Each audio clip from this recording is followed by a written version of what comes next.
concernant le suivi des transactions.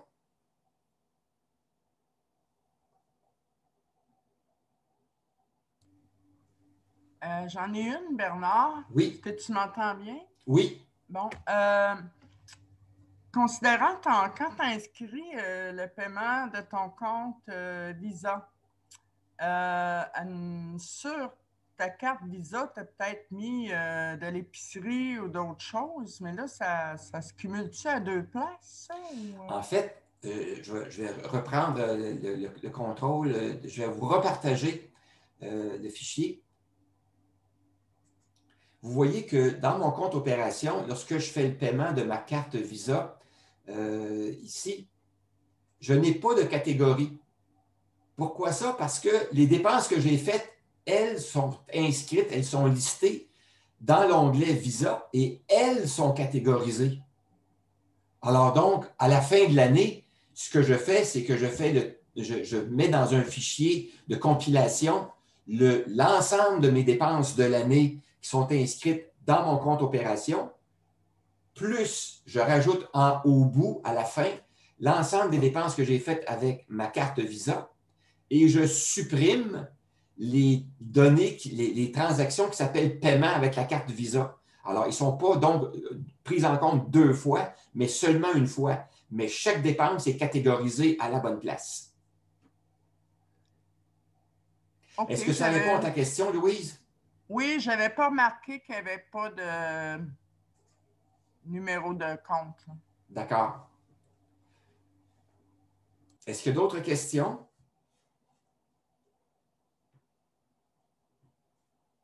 Est-ce qu'il y a des commentaires?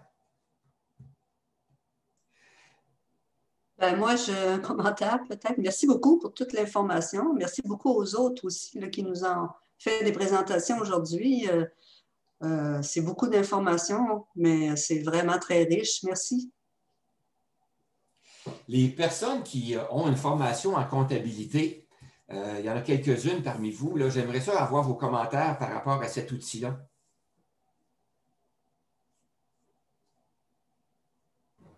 Lise de Québec, c'est excessivement complet, je pourrais dire. Et ça me rappelle mes premières années lorsque j'ai commencé à travailler dans la comptabilité pure, avec toutes les nomenclatures, le menu de détail des dépenses, avec les numéros de compte, les numéros de dépenses. C'est un travail extraordinaire et c'est très, très complet. Félicitations. Oui. Est-ce que, d'autres questions qui est sous-jacente, est-ce que c'est rébarbatif à l'utilisation ou on se dit, ben, finalement, la façon que c'est structuré, ça vous paraît facile d'utilisation?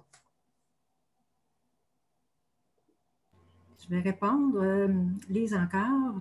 Ça a l'air volumineux, prime abord, mais je pense que ce n'est pas si lourd que ça là, quand...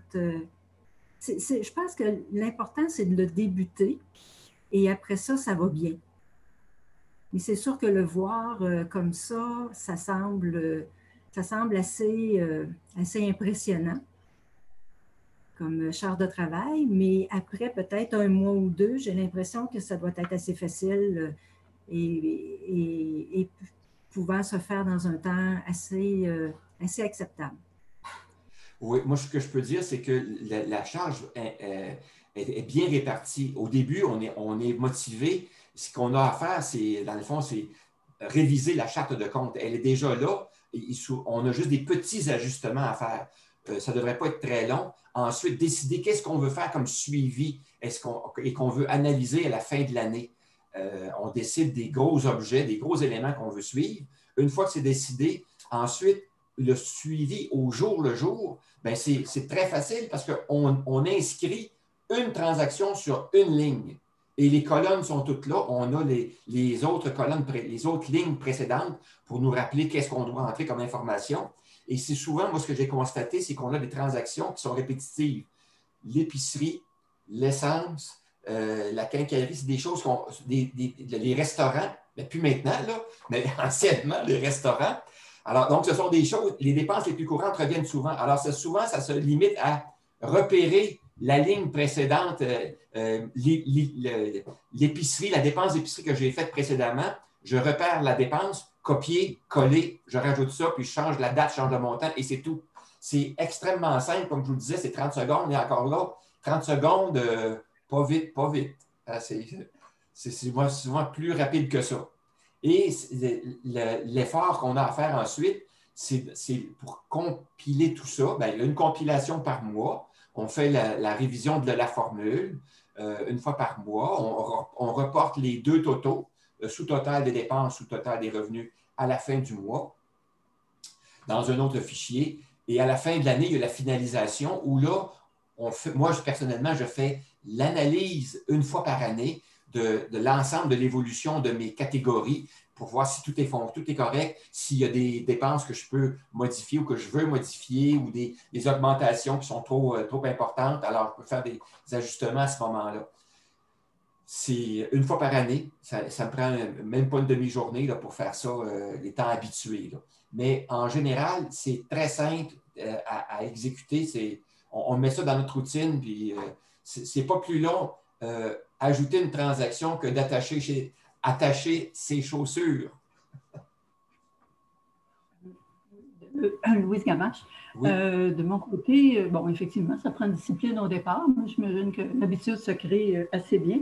Et ce que j'aime bien, c'est que j'aurais comme l'impression que j'ai un petit peu plus de contrôle sur la catégorisation, etc., des dépenses et des revenus en les entrant manuellement. Je décide immédiatement où ça va plutôt que de faire des transferts à partir de ma banque où là, bon, la répartition ne convient peut-être pas toujours. Il faut aller repartager des montants, changer des choses.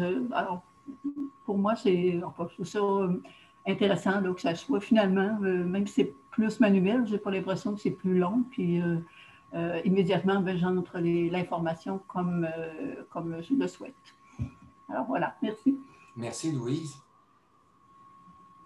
Oui, Gilles, j'ai une petite question côté pratique. Si on prend on prend le départ avec ton tableau, est-ce que, supposons, on change les noms comme notre nom puis le nom de notre conjointe, ça se fait juste en changeant le code ou...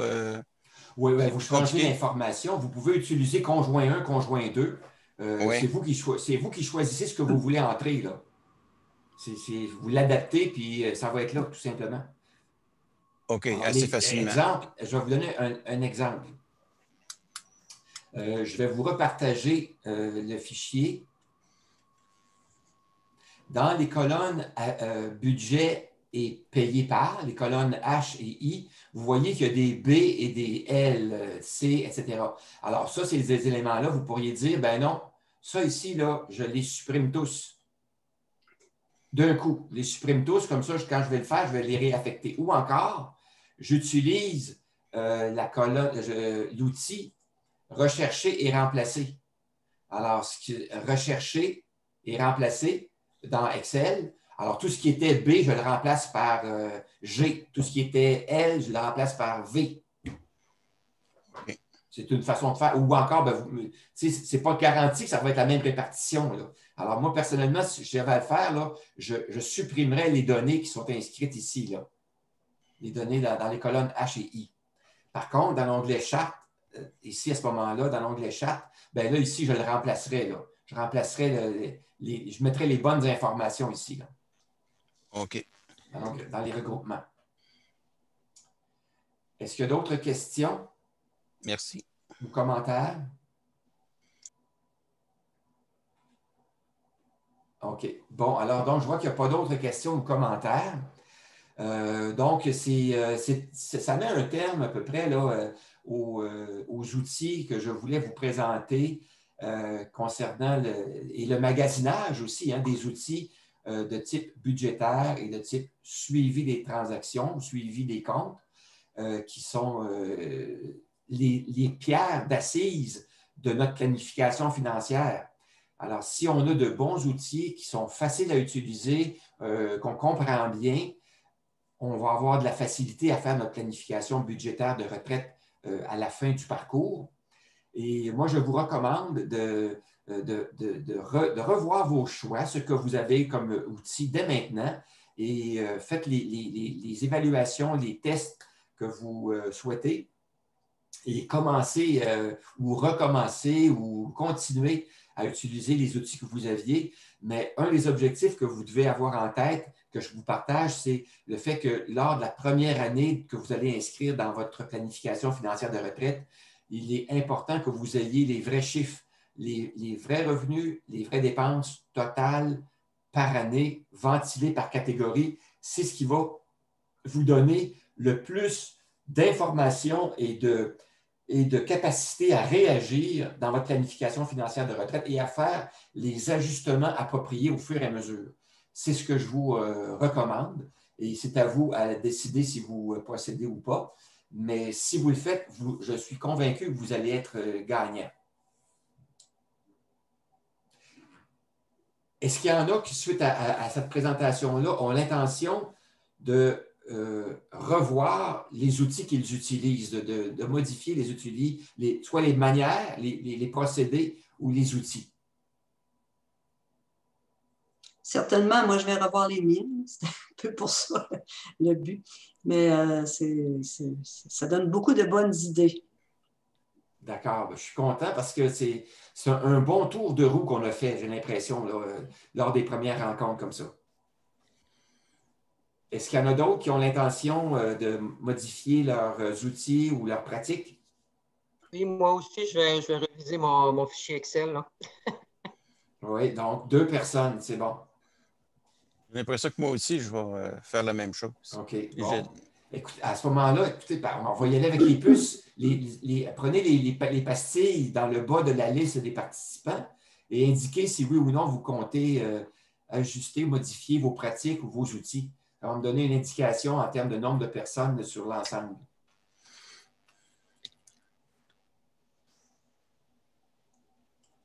Alors, il y a Gisèle tantôt qui avait dit qu'il le ferait. Gisèle, est-ce que tu peux aussi cocher? Alors, je vois que tout le monde va donc modifier ses pratiques. Alors, je suis, dans le fond, très content. Ça veut dire qu'il y avait une pertinence de vous présenter tous ces modèles-là. Peu importe ceux que vous choisirez, vous savez maintenant que vous avez le choix, vous avez plusieurs options possibles et c'est à vous de choisir celui qui va répondre à vos besoins, et qui va vous faciliter le travail, qui va vous permettre de ne pas consacrer trop de temps à faire de la comptabilité, de la tenue de livre, mais qui va vous permettre de profiter de votre retraite en voyant clair dans vos finances, en étant capable de faire les ajustements au fur et à mesure et de prendre les bonnes décisions pour la suite. Alors, c'est les objectifs que je vise et si vous avez ça en tête, vous aussi, vous allez avoir du plaisir par la suite pour les autres, les rencontres qui vont suivre. Bon, on va voir d'autres aspects qui vont aussi vous permettre encore là, de voir clair et de faire des ajustements. S'il n'y a pas Petit commentaire, c'est que je trouve bien, c'est que on peut faire l'inventaire aussi de nos biens en même temps qu'on fait la comptabilité. Tout à fait. C'est intégré dans le même système, c'est très bien, ça. Ce que j'ai constaté, moi, c'est qu'on n'a pas à inventorier toutes nos dépenses. La plupart de nos dépenses sont des biens non durables, des biens qu'on va consommer. Alors, on n'a pas à les inventorier. Ce n'est que les biens importants là, qu'on va conserver à moyen ou à long terme qu'on va inventorier. Donc, ce qui s'appelle mobilier, ce qui s'appelle vêtements, accessoires de cuisine, tous ces éléments-là, les outils qu'on va inventorier.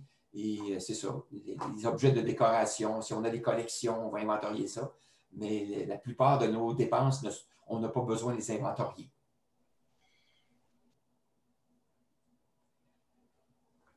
S'il n'y a pas d'autres commentaires, on pourrait se laisser là-dessus.